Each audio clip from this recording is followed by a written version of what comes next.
Olá, muito boa tarde, seja bem-vindo a mais uma JE Talks. Hoje olhamos para o tema da literacia financeira, tema que segue sexta-feira, amanhã para as bancas, com a edição impressa do Jornal Económico e, naturalmente, são temas também que exploramos em jornaleconómico.pt.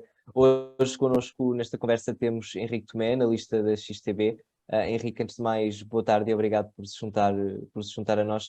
Falando de literacia financeira, é sempre um tema sensível no que diz respeito ao mercado português. Sabemos que os portugueses, diversos indicadores e diversos estudos apontam o público português como um dos que tem menos literacia financeira dentro da zona euro. Que riscos é que esta fraca literacia financeira representa para a população, nomeadamente numa altura em que sabemos que o cenário macroeconómico adivinha alguns problemas daqui para a frente? Bom, antes de mais, muito obrigado pelo convite. De facto, infelizmente, somos o país da zona euro em que nos estamos a posicionar cada vez mais fundo na tabela no que diz respeito à literacia financeira. Este é um ponto que eu aponto aqui por algumas questões culturais que em nada ajudam aqui a que exista muito progresso nesta área. Até porque os portugueses continuam a confiar demasiado nos bancos. A maior parte dos portugueses, o tipo de investimento que fazem acaba por ser muito à volta do depósito a prazo, que na verdade, neste momento, a rentabilidade dos depósitos a prazo são francamente modestas, devido também ao facto das taxas de juros estarem baixas. E o facto de apresentar uma rentabilidade muito baixa, embora o capital seja garantido, acaba por, bom, a maior parte dos portugueses não assumirem grandes riscos e também não explorarem muito aqui este tema. Este acaba por ser um ponto importante e ao mesmo tempo preocupante, porque vemos aqui que grande parte da população acaba por sofrer, sobretudo nestas alturas em que a inflação é um tema e que faz com que o poder de compra seja reduzido no lado das famílias, se agrava ainda mais. Portanto, nós temos as famílias onde depositam praticamente quase todo o seu capital nos bancos, nos depósitos a prazo, que gera uma rentabilidade, mas essa rentabilidade é muito pequena e nem sequer consegue acompanhar o efeito de inflação, sobretudo agora que a inflação está nos 9%. Neste momento, acredito que exista uma maior sensibilidade para a questão, uma maior consciencialização, mas de facto diria e apontaria aqui para questões culturais como o principal obstáculo para o facto de termos um nível de literacia financeira tão baixo. Portanto, questões culturais, sabemos, por norma, são as mais difíceis de resolver ou contornar. Qual deveria ser a estratégia para introduzir cada vez mais estes temas no léxico e no dia-a-dia dos portugueses? Portugueses que, sabemos, são do país europeu que menos capacidade de poupança tem, que não está diretamente relacionado com os rendimentos, mas sim, lá está, com uma cultura de poupança. Como é que se deve abordar este tema? Bom, nós já estamos numa fase em que existe uma maior consciencialização, como tinha dito. Eu acho que aqui é um bom ponto de partida para começarmos a perceber, ok, há necessidade de mudança. E essa mudança pode ser feita aqui por alguns players que eu diria que são importantes. Começando pelos mais novos, temos a escola, pode ser um bom ponto de partida para começar a cultivar uma nova cultura de investimento e a nível da literacia financeira. Não diria que os pais são uma boa opção, porquê? Porque os pais têm os hábitos antigos que acabam por, bom, se vão ensinar os filhos, vão ensinar com os hábitos antigos e acabam por, na verdade, sem querer, acabam por prejudicar. Mas diria que a escola e as instituições financeiras têm um papel bastante importante. Instituições financeiras podemos ver como bancos de investimento, não bancos de retalho, mas sim de investimento. Corretoras, por exemplo, a XTB, nós apostamos bastante na parte da formação, onde tentamos também educar dentro do possível os nossos clientes, para que também conheçam os diversos produtos financeiros que existem, também os riscos que cada um deles implica. Eu acho que estes dois pontos acabam por ser pontos-chave. Portanto, acho que aqui o lado das instituições que têm, têm uma maior credibilidade no setor, acaba por ter aqui um papel importante e também estamos numa era da digitalização, portanto a informação também é muito fácil chegar à informação através do online e aqui acho que pode de facto haver espaço para progresso e espaço para as tais instituições, a escola para os mais novos, poder aqui batalhar um bom bocado e ter aqui um impacto que não se vai refletir já no curto prazo, mas diria que a médio e longo prazo vamos começar a ver frutos deste empenho, se assim for o objetivo de todos.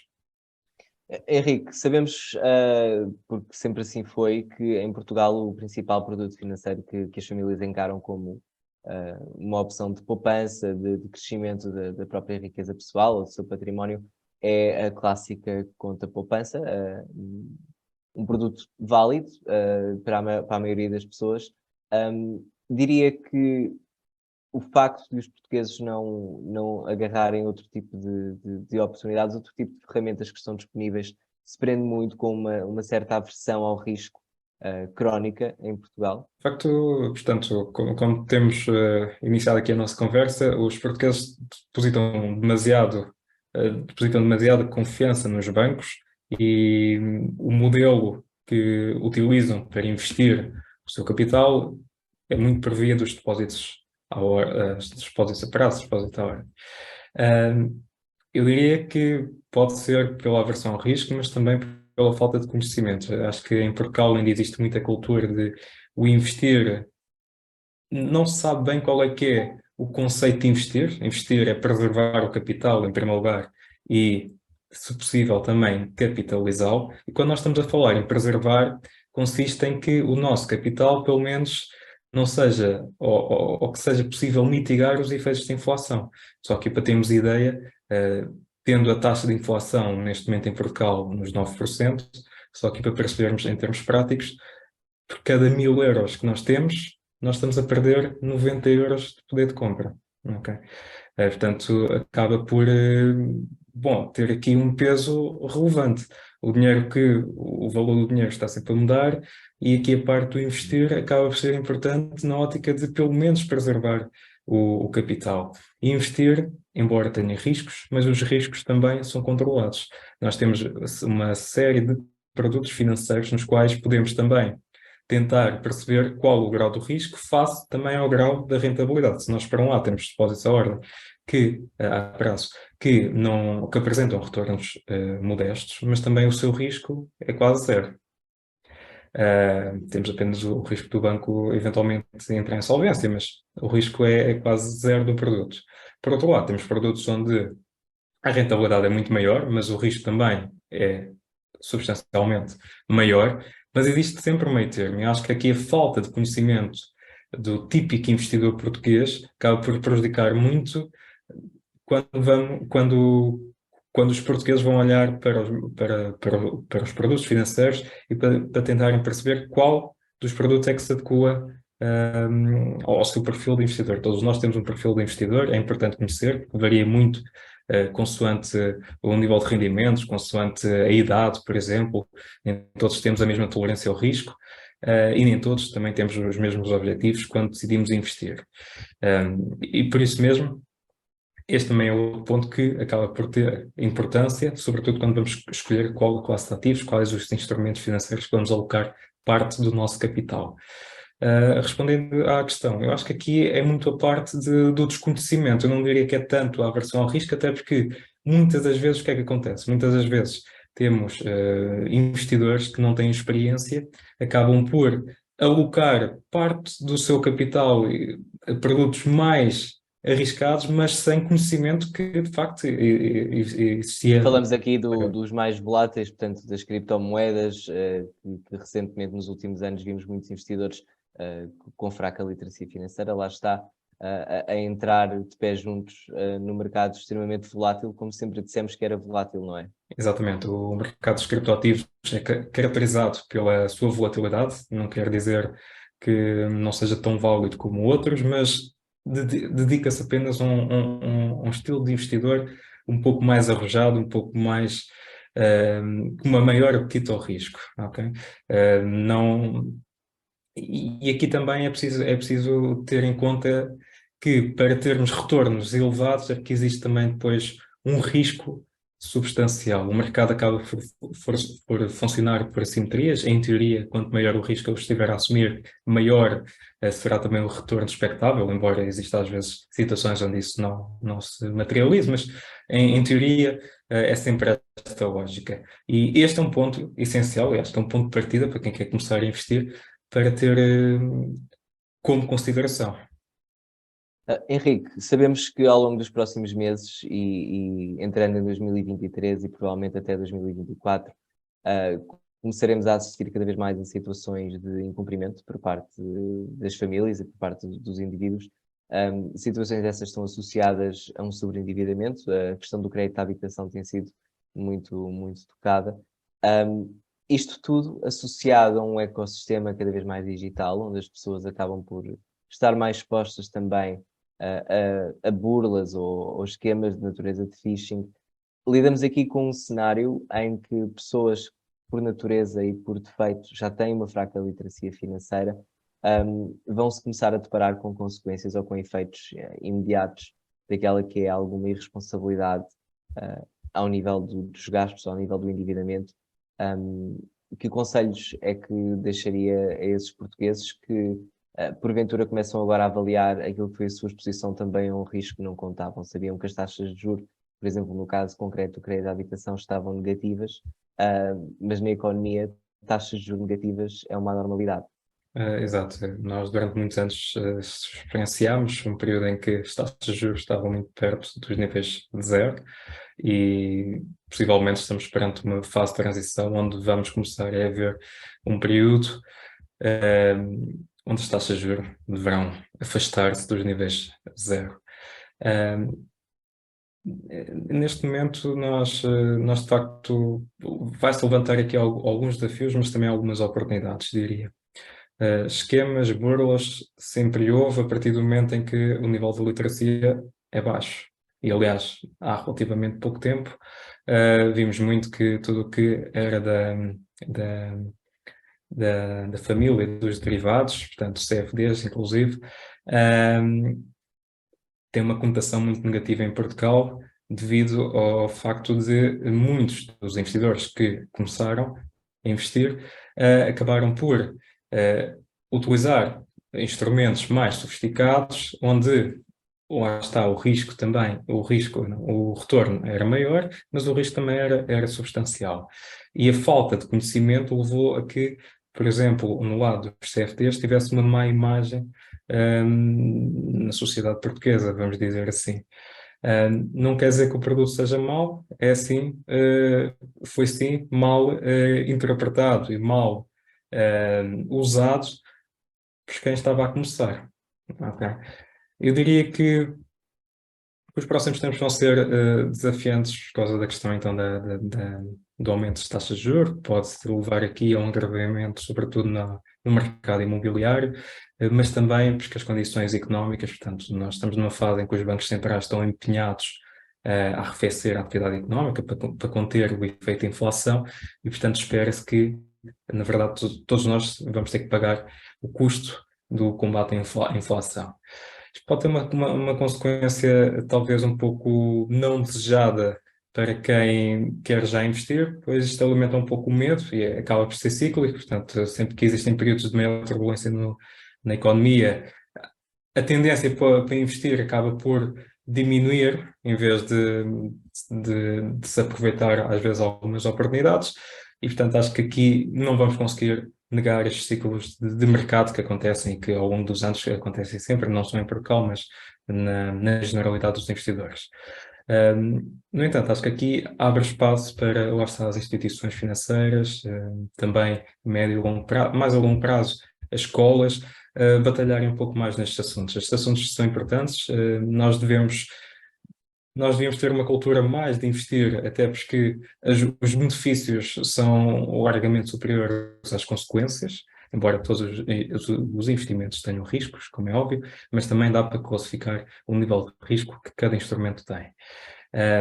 Eu diria que agora, os próximos anos, mesmo com uma deterioração das condições económicas e com o aumento das taxas de juros, que também acaba por prejudicar sobretudo os portugueses, que mais de 90% das taxas de juros são variáveis, portanto, acabam por prejudicar quem está mais exposto aos aumentos das taxas de juros, mas acredito que, por outro lado, também possa aqui abrir espaço para quem tem poder, entre aspas, possa atuar e atuar aqui no bom sentido.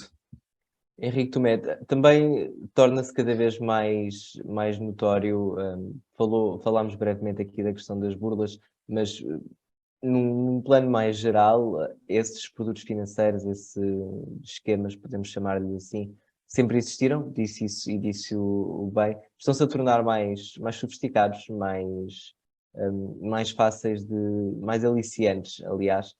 O Jornal Económico chegou mesmo a noticiar um desses casos de investimento em cannabis, e na altura a CMVM, a Comissão de Mercados de Valores Mobiliários, o regulador português acabou por reforçar aquilo que reforça quase todas as semanas, que é a existência cada vez maior, de um número cada vez maior, aliás, peço desculpa, de players no mercado que não estão autorizados pelo regulador a operar. A XTB, neste caso, é regulada pela CMVM, portanto, é autorizada a comercializar produtos desta natureza. Mas notam, dentro do vosso setor, que surgem cada vez mais players que não jogam pelas mesmas regras de mercado que vocês jogam? Apesar da fraca literacia financeira, a verdade é que tem-se assistido a um aumento da procura por produtos relacionados com investimentos, produtos financeiros. Acaba por haver aqui uma consequência, portanto, se nós não temos uma cultura, se não temos muito conhecimento sobre o assunto, acabamos por facilmente cair em alguns esquemas fraudulentos. Infelizmente, eu acredito que isto faça parte do processo. Estamos numa fase em que, há relativamente pouco tempo, se falava de produtos financeiros, ou pelo menos o interesse era francamente baixo, e agora está-se a ver uma tendência crescente nesse tipo de interesse.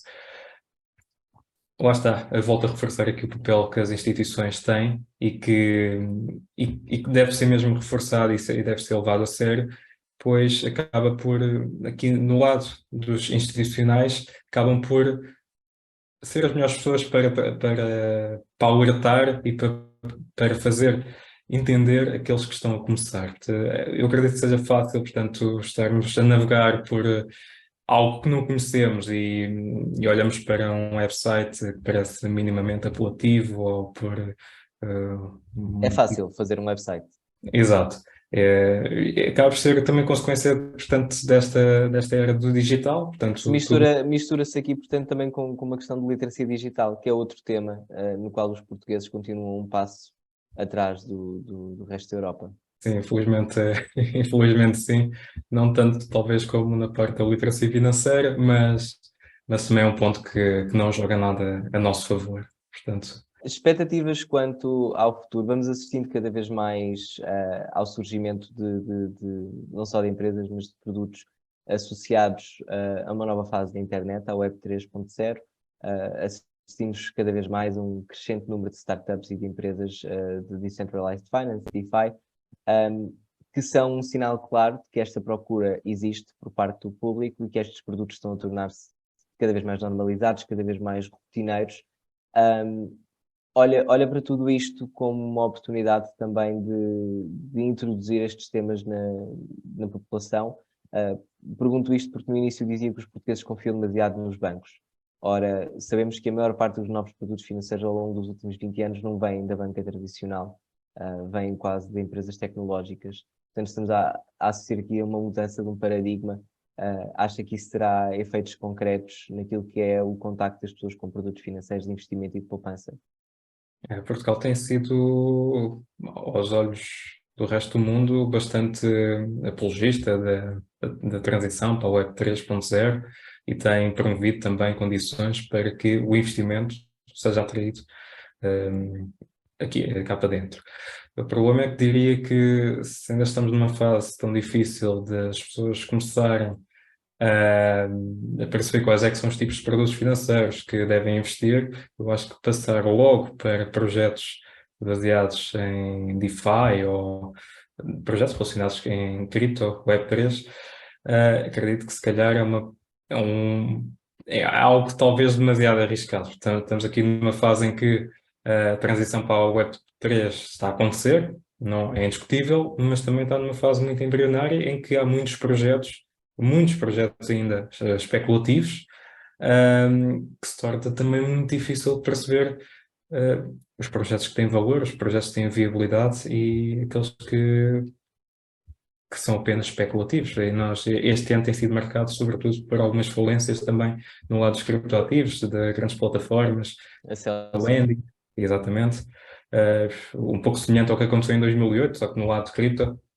E, portanto, é preciso também ter aqui algum cuidado. Eu acho que, sobretudo para quem não quer correr muitos riscos, não tirando a credibilidade do setor, que está a emergir e emergir muito bem, mas para quem não quiser assumir muitos riscos, creio que não seja de todo uma boa opção. Henrique, também muito obrigado por se juntar a nós esta conversa e por estes esclarecimentos valiosos.